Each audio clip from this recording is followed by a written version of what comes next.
കൂൺ കൃഷിയിൽ വിജയഗാഥ രചിക്കുകയാണ് ഈരാറ്റുപേട്ട നടക്കൽ കൊല്ലം പറമ്പിൽ അബ്ദുൾ റഷീദ്. വീട്ടിലെ ഒരു മുറിയിൽ ചെറിയ രീതിയിൽ തുടങ്ങി ഇപ്പോൾ വീടിനോട് ചേർന്ന പ്രത്യേക ഷെഡിലൊരുക്കിയ ഫാമിൽ നടത്തുന്ന കൃഷിയിലൂടെ തരക്കേടില്ലാത്ത വരുമാനമുണ്ടാക്കാൻ കഴിയുന്നുവെന്ന് അദ്ദേഹം പറയുന്നു. അബ്ദുൾ റഷീദിന്റെ കൂൺ കൃഷി വിശേഷങ്ങളിലൂടെ. എന്റെ പേര് അബ്ദുൾ റഷീദ് അല്ലെങ്കിൽ മുഹമ്മദ് റഷീദ് എന്നാണ് എന്റെ പേര്. എങ്ങനെയാ ഇതിലേക്ക് എത്തിയത്? ഇങ്ങനൊരു ഇല്ലാത്തൊരു സംഭവമാണല്ലോ. അതിന്റെ ടേസ്റ്റ് ആണ് എന്നെ പ്രധാനമായിട്ടും ഇതിലേക്ക് നയിച്ചത്. ഞാൻ തൊടുപുഴയിലൊക്കെ വ്യാപാരത്തിന് പോകുമ്പോൾ തൊടുപുഴയിലൊക്കെ മാർക്കറ്റിലൊക്കെ കൂണ് വാങ്ങാൻ കിട്ടും. അപ്പൊ അങ്ങനെ അവിടെ നിന്ന് കൂണ് വാങ്ങിക്കുകയും വീട്ടിൽ കൊണ്ടുവന്ന് കഴിക്കുകയൊക്കെ ചെയ്യാറുണ്ടായിരുന്നു. അപ്പൊ അതിനുശേഷം ഇങ്ങനെ കൂൺ കൃഷിയെ കുറിച്ച് എനിക്ക് താല്പര്യം ഉണ്ടാവുകയും അങ്ങനെ കൂണ് ഇങ്ങനെ അതിനെക്കുറിച്ച് പഠിക്കുകയും ഈ ഓൺലൈൻ വഴിയൊക്കെ പഠിക്കുകയും അതുപോലെ സർക്കാർ നടത്തുന്ന വിവിധ ക്ലാസ്സുകളിലൊക്കെ പങ്കെടുക്കുകയൊക്കെ ചെയ്തു. അപ്പൊ അതിൽ നിന്നും കിട്ടിയ ജ്ഞാനമാണ് എന്നെ ഒരു കൂൺ കർഷകൻ ഏകദേശം ആക്കിയിട്ടുള്ളത്. അപ്പൊ ഞാൻ ഏകദേശം 1.5 വർഷത്തോളമായി എന്റെ ഈ സ്ഥാപനം ഞാനിവിടെ ചെറിയ രീതിയിലാണ് ആദ്യം തുടങ്ങിയത്. അന്ന് 40 ബെഡുകൾ മാത്രമേ ഏകദേശം ആദ്യത്തെ സ്റ്റാർട്ട് ചെയ്തിരുന്നു. പിന്നെ അതിനുശേഷമാണ് ഇപ്പോൾ ഏകദേശം ഒരു 450-500ഓളം ബെഡുകളിലെത്തി. കൂൺ കൃഷിയെ സംബന്ധിച്ച് പറയുകയാണെങ്കിൽ ആദ്യം നമ്മൾ തുടങ്ങുമ്പോൾ ഒറ്റയടിക്ക് ഒരു വലിയ ഫാം ആരും തുടങ്ങരുത്. കാരണം അത് നമുക്ക് നമ്മുടെ കയ്യിൽ നിൽക്കുന്നതാണോ അതിന്റെ കൃഷി ഈ പ്രദേശത്തെ സംബന്ധിച്ച് പറയുകയാണെങ്കിൽ ഒരു ഏരിയയ്ക്ക് തന്നെ കൂൺ കൃഷിയുമായിട്ട് ബന്ധപ്പെട്ട് ഉള്ള കാര്യങ്ങളുണ്ട്. കാരണം ഒരു കാലാവസ്ഥ കൂൺ കൃഷിയെ നല്ല രീതിയിൽ ബാധിക്കുന്ന ഒരു കാര്യമാണ്. ഇവിടെ ഈരാറ്റുപേട്ടയെ സംബന്ധിച്ച് പറയുകയാണെങ്കിൽ പല മേഖലകളിലും പല ചൂടാണ്. അപ്പം ഏകദേശം ഒരു മീഡിയം കാലാവസ്ഥയുള്ള ഒരല്പം തണുപ്പാണ് ഇതിൽ വേണ്ടത്. അങ്ങനെ തണുപ്പുള്ള ഒരു ഏരിയയിലാണ് ഈ കൂൺ കൃഷിക്ക് ഏകദേശം ഒരു സാധ്യതയുള്ളത്. എല്ലാ ഏരിയകളിലും മലമ്പ്രദേശങ്ങളിൽ അതുപോലെ വലിയ ശക്തമായ വെയിലടിക്കുന്ന സ്ഥലങ്ങളിലൊന്നും കൂൺ കൃഷി തുടങ്ങി വിജയിപ്പിക്കാം. പക്ഷെ അതിന് അതിഭയങ്കരമായ സാങ്കേതിക വിദ്യയുള്ള ടെക്നിക്ക് ഹൈടെക് ഫാം തന്നെ തുടങ്ങേണ്ടതായിട്ടുണ്ട്. നമ്മള് അത്രയും പെട്ടെന്ന് അത്രയും ഉയർന്ന രീതിയിൽ നമ്മൾ തുടങ്ങിക്കഴിഞ്ഞാൽ ഇതിന്റെ മാർക്കറ്റിങ് ഇതൊക്കെ വളരെ സാവകാശം മാത്രമേ നമുക്ക് ലഭ്യമാവുകയുള്ളൂ. ഞാൻ ആദ്യം കൂൺ കൃഷി തുടങ്ങിയത് എന്റെ സുഹൃത്തുക്കളായിട്ടുള്ള ആൾക്കാര് അവരെയൊക്കെ ബന്ധപ്പെട്ട് ഇങ്ങനെ അവർക്കൊക്കെയാണ് ആദ്യം ഞാൻ കുറച്ച് കൂണ് ഇങ്ങനെ ഫ്രീ ആയിട്ട് കൊടുക്കുകയും അവരെ പരിചയപ്പെടുത്തുകയും ചെയ്തു. അതിനുശേഷമാണ് ഇപ്പം മാർക്കറ്റിങ്ങിൽ ഏകദേശം എനിക്ക് പിടിച്ചു നിൽക്കാറായിട്ടുണ്ട്. ഇല്ലെങ്കിൽ കൂണെന്ന് പറയുന്ന സാധനം നമുക്ക് എടുത്ത് സ്റ്റോക്ക് ചെയ്ത് വിൽക്കാൻ സാധ്യമല്ല. കൂണ് കൃഷി ഇന്ന് പറിക്കുന്ന കൂണുകളെ മാക്സിമം ഇന്ന് തന്നെ അല്ലെങ്കിൽ 2-3 ദിവസം വരെ ഫ്രിഡ്ജിൽ സൂക്ഷിക്കാം. അതിൽ കൂടുതലായിട്ട് കൂണ് സൂക്ഷിക്കാൻ പറ്റുകയില്ല. അങ്ങനെയുള്ള ഒരു വസ്തുവാണ്. 2-3 ദിവസങ്ങൾ ഇതിന് കാലാവധിയുള്ളൂ. കൂണെന്ന് പറയുന്ന സാധനത്തിൽ മറ്റ് യാതൊരുവിധ കൃത്രിമങ്ങളൊന്നും തന്നെ ചെയ്യാൻ പറ്റുന്നതല്ല. നമ്മുടെ പ്രകൃതിയിൽ ഉണ്ടാകുന്ന കൂണുകൾ, സ്വമേധയാ ഉണ്ടാകുന്ന കൂണുകളിൽ നിന്നും ടിഷ്യൂ കൾച്ചർ സംവിധാനത്തിലൂടെ ആ കൂണുകൾ പറിച്ചെടുത്ത് അതിൽ ടിഷ്യൂ കൾച്ചർ സംവിധാനത്തിലൂടെ കൂണുകൾ വളരാൻ ആവശ്യമായിട്ടുള്ള മാധ്യമങ്ങൾ ഉണ്ടാക്കുക. അതൊക്കെ വളരെ വിത്തുൽപാദനം എന്ന് പറയുന്നത് ഇതിനേക്കാളൊക്കെ വളരെ സാങ്കേതിക വിദ്യ ആവശ്യമായിട്ടുള്ള കാര്യമാണ്. നല്ല പൈസ മുടക്കും അതുപോലുള്ള കാര്യങ്ങളൊക്കെ ഉണ്ടെങ്കിൽ മാത്രമേ അത് ചെയ്യാൻ സാധിക്കുകയുള്ളൂ. പിന്നെ നമുക്ക് ഏറ്റവും ലളിതമായിട്ട് നമ്മൾ ചെയ്യാൻ പറ്റുന്നത് വിത്ത് ഉൽപാദന കേന്ദ്രങ്ങൾ കേരളത്തിൽ കുറെ സ്ഥലങ്ങളുണ്ട്. അപ്പൊ അങ്ങനെയുള്ള സ്ഥലങ്ങളിൽ വിത്ത് വാങ്ങിച്ച് പിന്നെ കൃഷിക്ക് പല മാധ്യമങ്ങൾ ഉപയോഗിക്കാം. അറക്കപ്പൊടി, കച്ചി, പിന്നെ അങ്ങനെയുള്ള സാധനങ്ങളൊക്കെയാണ് ആദ്യകാലത്ത് നിർദ്ദേശിച്ചിരുന്നത്. എന്നാൽ ഇപ്പോൾ അതിൽ നിന്നും വ്യത്യസ്തമായി ട്രീറ്റഡ് വുഡ് ഉപയോഗിച്ച് പെല്ലറ്റ് എന്ന് പറയുന്ന ഒരു സാധനം കൂൺ കൃഷിക്ക് ആവശ്യമായിട്ട് നിർമ്മിക്കുന്നുണ്ട്. അത്തരത്തിലുള്ള ആ പെല്ലറ്റ് ഉപയോഗിച്ച് അത് ഹോട്ട് വാട്ടർ, നല്ല തിളയ്ക്കുന്ന വെള്ളം അതിലേക്ക് ഒഴിച്ച് അത് ട്രീറ്റ് ചെയ്ത് അത് തണുത്തതിന് ശേഷം അതിലേക്ക് വിത്തുകൾ നിക്ഷേപിച്ച് ഏകദേശം 15 ദിവസത്തോളം ഇതിന്റെ മൈസീലം റണ്ണിങ് കണ്ടീഷൻ, അതായത് മൈസീലം വളരാൻ ഒരു 15 ദിവസം നമ്മൾ വേറൊരു റൂമിൽ സൂക്ഷിച്ച് അതിനുശേഷം ആണ് നമ്മുടെ ഈ ഫാമിലേക്ക് കൊണ്ടുവന്ന് ഇത് ബെഡുകൾ, ഈ കാണുന്നതാണ് ബെഡുകൾ എന്ന് പറയുന്നത്. എന്താ ഉപയോഗിച്ചിരിക്കുന്നത് ട്രീറ്റഡ് വുഡ്, അതായത് പെല്ലറ്റ് എന്ന് പറയുന്ന സാധനമാണ്. കച്ചി ഉപയോഗിക്കുന്നുണ്ട്. പക്ഷെ അതിലൊക്കെ കച്ചിക്കൊക്കെ ഒരുപാട് പ്രതിസന്ധികളുണ്ട്. കാരണം ഈ കച്ചിയൊക്കെ സംസ്കരിച്ചെടുക്കണമെങ്കിൽ കച്ചിയിലുണ്ടാകുന്ന നെല്ലിന്റെ വിത്തുകളൊക്കെ ഉണ്ടാവും. ആ നെല്ലിന്റെ വിത്തുകളൊക്കെ മാറ്റിക്കളയണം. അതൊക്കെ ഓരോന്നിങ്ങനെ പറിച്ച് എടുത്തു മാറ്റുക എന്ന് പറഞ്ഞു കഴിഞ്ഞാൽ ബുദ്ധിമുട്ടാണ്. കുറച്ച് സമയം അത് ഒന്ന് ട്രയൽ നടത്തിയിരുന്നു. പക്ഷെ അത് പ്രയാസമാണ്.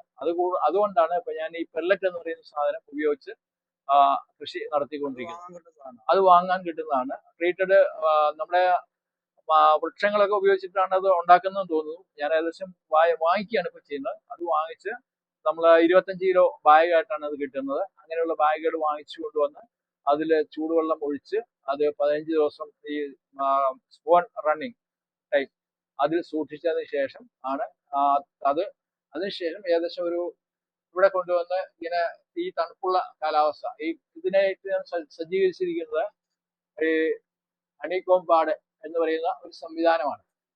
അപ്പൊ ഇതിന്റെ അകത്തേക്ക് മറ്റു വായുവുകൾ പ്രവേശിക്കുകയില്ല. ഇതിന്റെ അകത്തുനിന്ന് പ്രവേശിക്കുന്നത് ഈ കാണുന്ന ഹണികോം പാഡ് എന്ന് പറയുന്ന സംവിധാനത്തിലൂടെ കടന്നു വരുന്ന വായു മാത്രമേ ഇതിന്റെ ഉള്ളിലേക്ക് പ്രവേശിക്കുവാൻ പാടുള്ളൂ.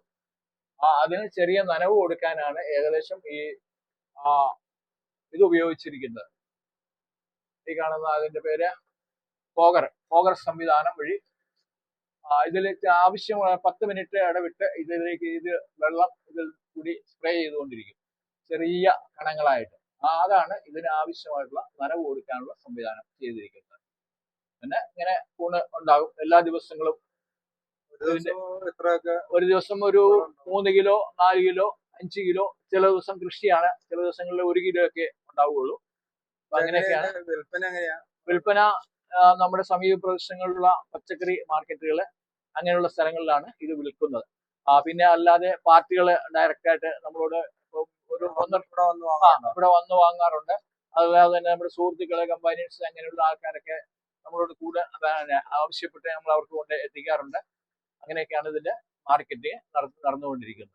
ഈ ബെഡ് നമ്മൾ എത്ര തവണ ഉപയോഗിക്കാൻ പറ്റും? എത്ര നാളത്തേക്ക്? ഈ ബെഡ് ഒരെണ്ണം നമ്മൾ ഉണ്ടാക്കി കഴിഞ്ഞാല് ഏകദേശം ഒരു ബെഡ് ഇട്ട് കഴിഞ്ഞാല് 3 മാസം 4 മാസം വരെ ഇതിന്റെ കാലാവധിയുണ്ട്. അതിൽ ആ കാലാവധിക്കകം ഏകദേശം ഒരു ബെഡിൽ നിന്ന് 1 കിലോയോളം കൂടെ, ചിലപ്പോൾ കാലാവസ്ഥ പ്രതികൂലമാണെങ്കിൽ 1 കിലോ എന്നുള്ളത് 1/4 കിലോ വരെയായിട്ട് 250 ഗ്രാം വരെയായിട്ടൊക്കെ കുറഞ്ഞു പോകും. അതിങ്ങനെ ഈ ഒരു മാസത്തിനുള്ളിൽ അതോ ഈ 3 മാസത്തിനകം ഒരെണ്ണത്തിൽ നിന്ന് കിട്ടുന്ന ഇതേപോലുള്ള കൂണുകൾ.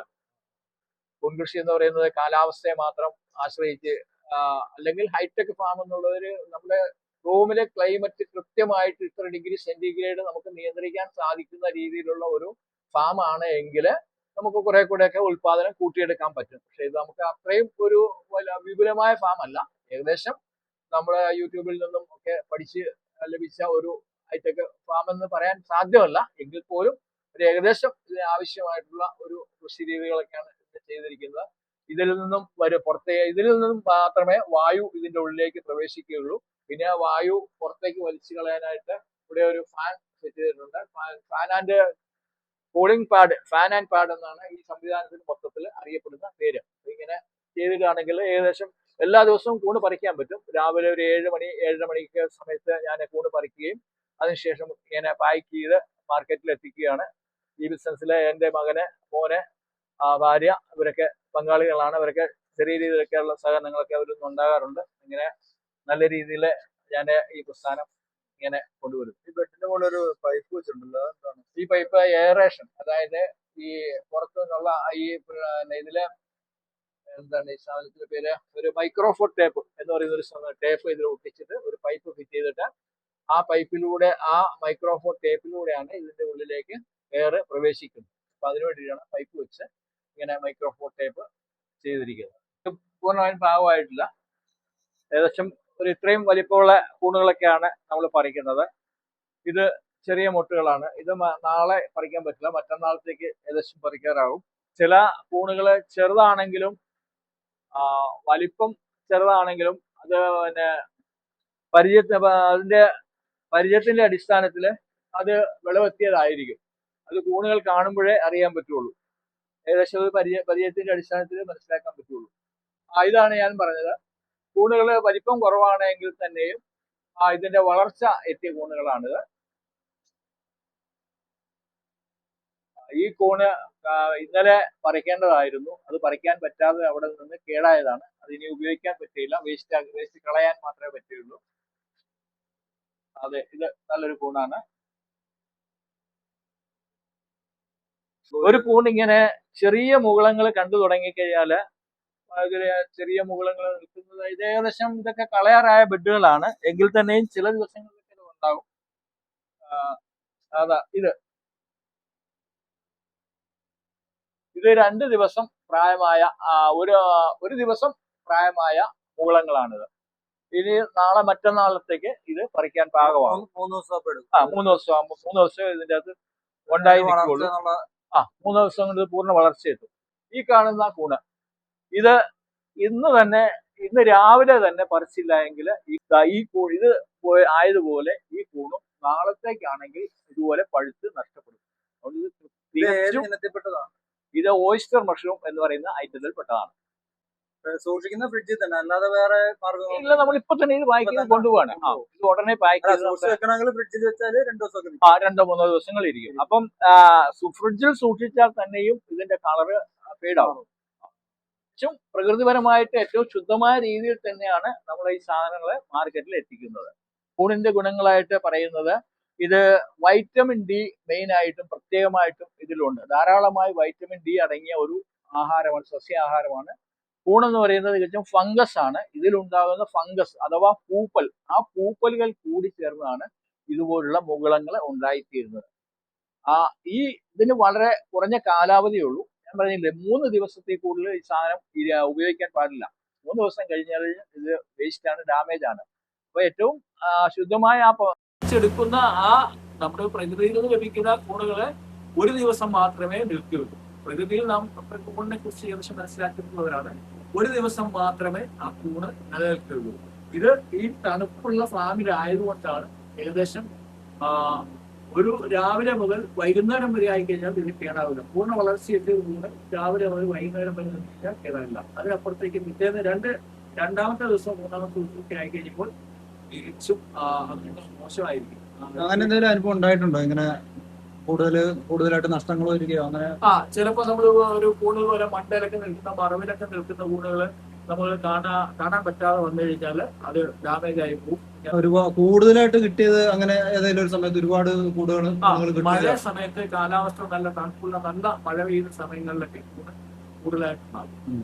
അപ്പൊ നമ്മുടെ അടുത്ത ഫാമിന്റെ അകത്തെ കാര്യങ്ങളും അതുപോലെ ക്ലിയർ ആയിരിക്കണം, വൃത്തിയായിരിക്കണം. ഏറ്റവും ശുദ്ധമായിട്ട് ഒരാഴ്ചയ്ക്ക് 1 ദിവസമെങ്കിലും ഈ തറ കഴുകിയിരിക്കും.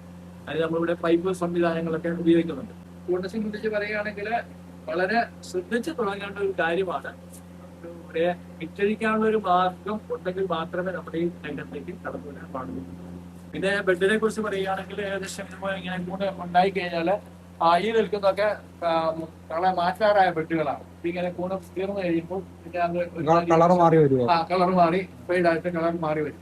ഇത് ബെഡുകൾ മാറ്റുന്നല്ല ഒന്നിച്ചാണ് മാറ്റുന്നത് ഏകദേശം ഒന്നിച്ചാണ്. ഇപ്പൊ ഇടയ്ക്ക് വെക്കുന്ന ഒരു ബെഡ് അത് കേടായ ബെഡാണ്. കേടായ ബെഡുകൾ എത്രയും പെട്ടെന്ന് മാറ്റുക എന്നുള്ളതാണ്. ഇത് കൂടുതൽ വിപുലീകരിക്കാൻ എന്തെങ്കിലും പരിപാടി ഉണ്ടോ? വിപുലീകരിക്കണമെങ്കിൽ ഇനിയിപ്പം നമുക്ക് സ്വന്തമായിട്ട് കൂടുതൽ സ്ഥലം എടുത്ത് വിപുലീകരിക്കാം. പക്ഷെ അതിനെ ഈ സർക്കാർ ലോണുകളൊക്കെ ഇഷ്ടംപോലെ അനുവദിക്കാറുണ്ട്. പക്ഷെ ഞാൻ ലോൺ എടുത്ത് ബിസിനസ് ചെയ്യാൻ താല്പര്യമില്ല. ഈ കൂണ് കഴിക്കുന്നതിനെ കുറിച്ച് എങ്ങനെ മോശം എങ്ങനെ അവർക്ക് പേടിയോ അങ്ങനെ എന്തെങ്കിലും ഉണ്ടോ? അതെ, ഉണ്ട്, തീർച്ചയായിട്ടും ഉണ്ട്. ഈ കൂണുകൾ കൃത്യമായിട്ട് നമ്മളിങ്ങനെ ഉണ്ടാക്കി കഴിയുമ്പോൾ ഇത് എന്തോ ഒരു കൃത്രിമ വസ്തുവാണ് എന്നൊരു വീക്ഷണത്തോടെയാണ് പൊതുജനങ്ങൾ ഇതിനെ കാണുന്നത്. ഇത് തികച്ചും പ്രകൃതിപരമായ കൂണിൽ നിന്ന് തന്നെയാണ് ഇതിൽ ടിഷ്യൂ കൾച്ചർ സംവിധാനങ്ങളിലൂടെ ഇതിൽ വിത്ത് ഉണ്ടാക്കുന്നത്. ആ വിത്തുകൾ ഉപയോഗിച്ചാണ് നമ്മൾ ടിഷ്യൂ കൾച്ചർ വാഴ ഉണ്ടാക്കുന്നത് എന്ന് പറഞ്ഞാൽ അതേപോലുള്ള ഒരു സംവിധാനത്തിലൂടെയാണ് ഈ കൂണുകൾ ഇങ്ങനെ. ഈ വിത്ത് എവിടെന്നാ വാങ്ങുന്നത്? വിത്ത് ഇപ്പോൾ വാങ്ങുന്നത് നമ്മുടെ കാർഷിക വികസന കേന്ദ്രം കോട്ടയം AVK അവിടെ വിത്ത് ഉണ്ടാക്കുന്നുണ്ട്. പിന്നെ അതിൽ കൂടുതലായിട്ട് ലീനാസ് മഷ്റൂം എന്ന് പറയുന്ന ഒരു ഫാം പിറവത്ത് വർക്ക് ചെയ്യുന്നുണ്ട്. അവർ ഈ കൂൺ വിത്ത് ഉത്പാദനമുണ്ട്, അതുപോലെ പെല്ലറ്റിന്റെ ബിസിനസ് ഒക്കെ അവർ ചെയ്യുന്നുണ്ട്. വളരെ വിപുലമായി നിന്ന് കഴിഞ്ഞാൽ ഈ കൂൺ കൃഷി വളരെ ലാഭകരമാണ്, നല്ലത്. പക്ഷെ ഈ പറയപ്പെടുന്ന കാലാവസ്ഥകള്, അണുബാധകള്, കീടങ്ങളൊക്കെ ഇതിൽ പ്രവേശിക്കും. അപ്പൊ നമ്മൾ അങ്ങനെ ഇതിൽ ഒരു പുറത്തുനിന്നുള്ള ഉപയോഗിക്കുന്ന ചെരുപ്പ് ഇതൊന്നും നമ്മൾ ഇതിന്റെ അകത്ത് ഉപയോഗിക്കാറില്ല. ഇതിന്റെ അകത്ത് മാത്രം ചെരുപ്പ് നമ്മളിങ്ങനെ അതിനായിട്ട് ഉപയോഗിക്കുന്ന ആ ചെരുപ്പ് ഇതിന്റെ അകത്ത് ഉപയോഗിക്കുള്ളൂ. പിന്നെ അതുപോലെ ഡോറ് വീഡിയോ എടുക്കാൻ സമയമായതുകൊണ്ട് ഞാനിപ്പോ ഡോറൊക്കെ തുറന്നിട്ടാണ്. അപ്പൊ അത് എപ്പോഴും അടച്ചിട്ടിരിക്കണം. കാരണം ഇത് ഇതിനകത്തോട്ട് കയറി കഴിഞ്ഞാൽ ഉടനെ അടയ്ക്കും. അല്ലെങ്കിൽ പീച്ച പ്രാണികളൊക്കെ ഇതിന്റെ അകത്തേക്ക് കയറി വരും. ഏകദേശം ഒരു ഷെഡ് ഇപ്പൊ ഞാൻ പണിതൊക്കെ ഒരു വർഷം 1.5 വർഷത്തോളം ആകുന്നു. ഇതുവരെയും കാര്യമായ മെയിൻ്റനൻസ് വന്നില്ല. അലൂമിനിയം ഫോയിലിംഗ് ഷീറ്റ് എന്ന് പറയുന്ന ഒരു സംവിധാനം വഴിയാണ് ഈ ഷെഡ് ചെയ്തിരിക്കുന്നത്. ചൂട് പുറത്തുനിന്നുള്ള ചൂട് അകത്തേക്ക് അധികം പ്രവേശിക്കാതിരിക്കാൻ വേണ്ടിയിട്ടുള്ള ഒരു സംവിധാനമാണ് ഈ ഷീറ്റ്. കുറെ കൂടെ ഉയർന്ന സംവിധാനമാണെങ്കിൽ ഇതിന്റെ അകത്ത് AC ഒക്കെ ഉൾപ്പെടുത്താം. അപ്പൊ അതിനൊക്കെ വളരെ ചെലവ് കൂടുകയും തന്നെയല്ല, ചെലവിന്റെ മാത്രമല്ല, ഇത്രയും കൂണ് പെട്ടെന്ന് ഒരു ഉൽപാദനം വർദ്ധിച്ചു കഴിഞ്ഞാൽ ഇത് മാർക്കറ്റ് ചെയ്യാൻ പ്രയാസമാണ്. നമ്മൾ പടിപടിയായിട്ട് മാത്രമേ ഇതിന്റെ മാർക്കറ്റ് ചെയ്യാൻ പാടുള്ളൂ. ഇല്ലെങ്കിൽ നമുക്ക് പെട്ടെന്ന് നഷ്ടം വരും. കാരണം കൂണ് കടകളിൽ മാർക്കറ്റുകളിൽ എത്തിച്ചു വെച്ച് കഴിഞ്ഞാൽ സൂക്ഷിക്കാൻ പറ്റുള്ളൂ. ഒരു ദിവസം അല്ലെങ്കിൽ 2 ദിവസം. ഫ്രിഡ്ജ് അതുപോലുള്ള സംവിധാനങ്ങളെ കൂളിംഗ് സിസ്റ്റം ഉള്ള സ്ഥാപനങ്ങളാണെങ്കിൽ 2-3 ദിവസം വരെ മാക്സിമം അവിടെ ഇരിക്കുകയുള്ളൂ. അതിനുശേഷം കൂണ് കേടായി പോകും. തുടക്കം ഞാൻ എൻ്റെ വീടിന്റെ ഒരു സൈഡ് റൂമിലാണ് ഇത് തുടങ്ങി വെച്ചത്. അപ്പൊ അവിടെ ഇങ്ങനെ കുറച്ചൊരു ബെഡ് റൂം കാലി ഉണ്ടായിരുന്നു. ആ കാലി ഉണ്ടായിരുന്ന റൂമില് കുറച്ച് ബെഡുകൾ ഇങ്ങനെ അറക്കപ്പൊടിയിൽ പരീക്ഷണാടിസ്ഥാനത്തിൽ ഇങ്ങനെ ആദ്യം ഒരു 40ഓളം ബെഡുകൾ സ്റ്റാർട്ട് ചെയ്തു. ആ സമയത്താണ് ആദ്യം തന്നെ ഈ ബെഡുകൾക്ക് ഇത് തന്നെയാണ് ഉപയോഗിച്ചിരുന്നത് അതോ അല്ല, ആദ്യം ഞാൻ അറക്കപ്പൊടിയാണ് ഉപയോഗിച്ചത്. നമ്മുടെ റബ്ബർ തടി മാത്രം അറക്കുന്ന മില്ലുകളിൽ നിന്നും ആ റബ്ബർ തടി അറക്കുന്ന ദിവസം തന്നെ അത് പഴകിപ്പോകാതെ അറുത്ത് പുതിയതായിട്ട് വീഴുന്ന അറക്കപ്പൊടിക്ക് പ്രത്യേക കളറുണ്ട്, നനവുള്ള അതെ, ആ നനവോടുകൂടി തന്നെ ഈ പൊടി വാരിക്കൊണ്ട് വന്ന് അത് അന്ന് തന്നെ ട്രീറ്റ് ചെയ്യുക. ഒന്നുകിൽ ആവിയിൽ പുഴുങ്ങിയെടുക്കണം, അല്ലെങ്കിൽ കെമിക്കൽ ട്രീറ്റ്മെന്റ്. ഇത് രണ്ടിലേത് വേണമെങ്കിലും സ്വീകരിക്കാം. ഞാൻ ഇവിടെ കെമിക്കൽ ട്രീറ്റ്മെന്റ് ആണ്, നമുക്കത് സുലഭമായിട്ട് കിട്ടുന്നതുകൊണ്ട് കെമിക്കൽ ട്രീറ്റ്മെന്റ് ആണ് ഉപയോഗിച്ചിരുന്നത്. അത് കെമിക്കൽ ട്രീറ്റ്മെന്റ് സർക്കാർ അംഗീകൃതമാണ്. ഇവിടെ അതുപോലെ കൃഷി ക്ലാസ്സുകളിലൊക്കെ അവര് അനുവദിക്കുന്നതും പഠിപ്പിക്കുന്നതും ഒക്കെയാണ്. അങ്ങനെയാണ് ഞാൻ ഏകദേശം ഇത് കൃഷിയെക്കുറിച്ചൊക്കെ ഏകദേശം മനസ്സിലാക്കി. ഇവിടെ ട്രെയിനിങ് കൊടുക്കുന്നുണ്ടോ? ഇവിടെ ട്രെയിനിങ് നമുക്ക് അത്ര ഒരു ട്രെയിനിങ് കൊടുക്കാൻ മാത്രമുള്ള പ്രാക്ടീസ് എനിക്ക് ആയിട്ടില്ല. പിന്നെ KVK കാർഷിക വികസന കേന്ദ്രത്തിലെ വിദ്യാർത്ഥികൾ ഇങ്ങനെ ഒരു പഠനാർത്ഥം ആവശ്യപ്പെട്ടനുസരിച്ച് അവരോട് വരാൻ പറയുകയും കുഴപ്പമില്ല എന്റെ ഫാം സന്ദർശിക്കാമെന്ന് അവർക്ക് അനുവാദം കൊടുക്കുകയും ഏകദേശം 40 വിദ്യാർത്ഥികൾ വന്ന് അവർക്ക് എല്ലാവർക്കും വളരെ സന്തോഷകരമായി അവര് കഴിഞ്ഞ വർഷം പഠിച്ചു പോവുകയും ചെയ്തു. കൃഷി വകുപ്പിൽ നിന്നൊക്കെ എന്തെങ്കിലും സഹായമോ അങ്ങനെ എന്തെങ്കിലും ഉണ്ടോ? കൃഷി വകുപ്പിലെ സഹായം എന്ന് പറയുന്നത്, ഞാൻ കുറെ കൃഷി വകുപ്പിലൊക്കെ കയറി ഇറങ്ങി. പക്ഷെ ആദ്യം എനിക്ക് അങ്ങനെ ഒരു സഹായമൊന്നും ലഭിച്ചില്ല. അപ്പൊ ഈ വർഷം അപേക്ഷകളൊക്കെ കൊടുത്ത് 1 ലക്ഷം രൂപയോളം സബ്സിഡി അനുവദിച്ചിട്ടുണ്ട്. അതിന്റെ ബില്ലുകളൊക്കെ പാസ്സാക്കിക്കൊണ്ടിരിക്കുന്നതേ ഉള്ളൂ. ഇങ്ങനെ പറിച്ചെടുക്കുന്ന കൂണുകള് ഏകദേശം ഇന്നിപ്പോ ഒരു 2 കിലോ കൂണ് ഉണ്ടാകുമായിരിക്കും. എല്ലാം എടുത്തില്ല. ഇത് ഓൺ ചെയ്ത് കൊടുത്തു കഴിഞ്ഞാല് ഇപ്പൊ 10 മിനിറ്റില് 2 മിനിറ്റ് വീതം ഇതിന്റെ അകത്ത് വെള്ളം സ്പ്രേ ചെയ്തുകൊണ്ടിരിക്കണം. സംവിധാനം ഏകദേശം നീണ്ടമാണ്.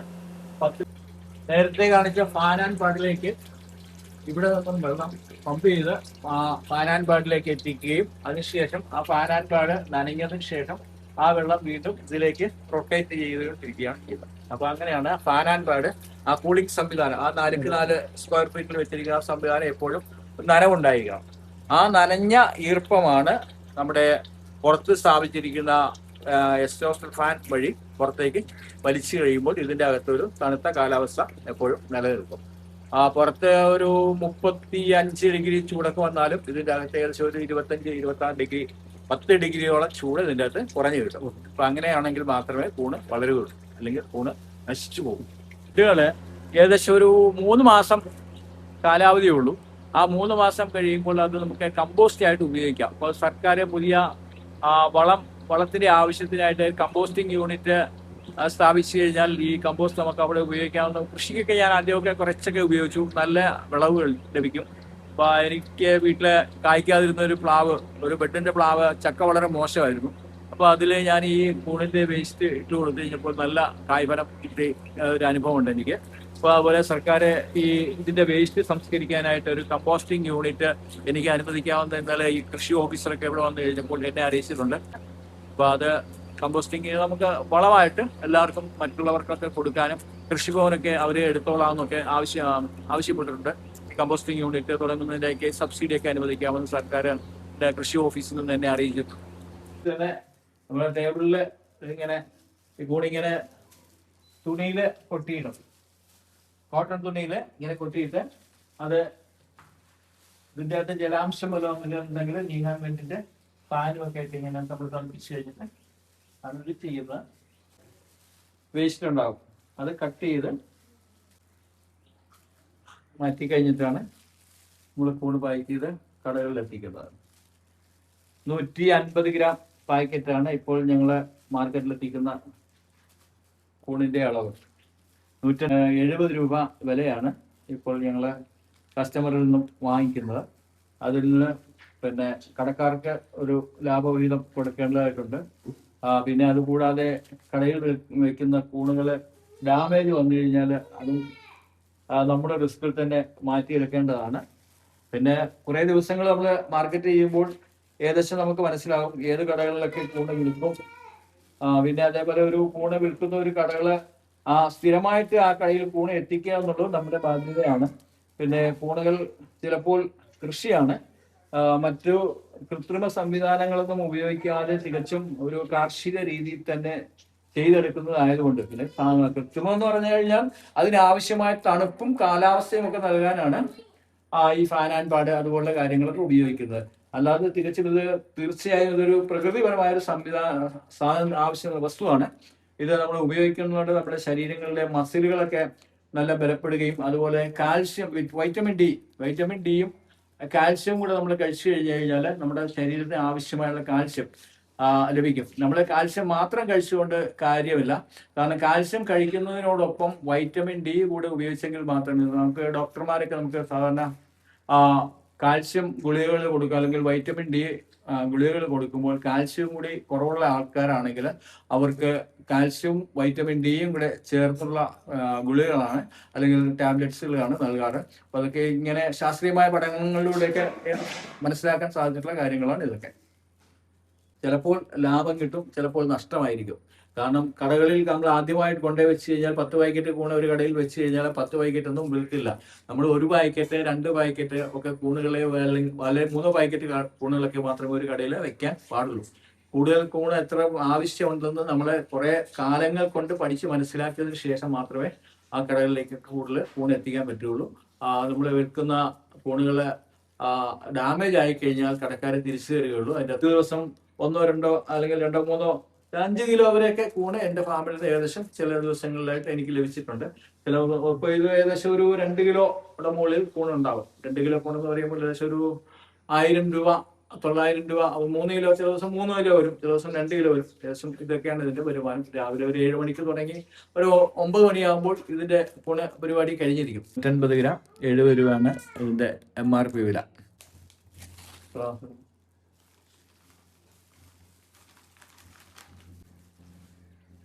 150 ഗ്രാം പിന്നെ കൂണും 7 ഗ്രാം കവറുമാണ് ഇതിന്റെ വെയിറ്റ്. 158 ഗ്രാമാണ്.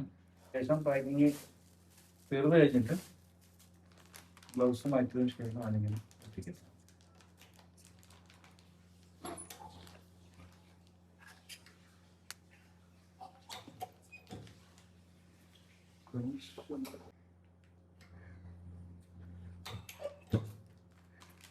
ലഭിക്കാറുണ്ട്. ഇതിപ്പോ ഏകദേശം ഒരു 20 പാക്കറ്റ് കൂണുകൾ ഏകദേശം. എല്ലാ ബിസിനസ് രംഗത്തും എന്നെ സഹായിച്ചുകൊണ്ടിരിക്കുന്ന എൻ്റെ മകൻ മുഹമ്മദ് റിയാസ്. എൻ്റെ ബിസിനസിന്റെ എല്ലാ രംഗങ്ങളിലും അവൻ 100% എന്നോടൊപ്പം തന്നെയാണ്.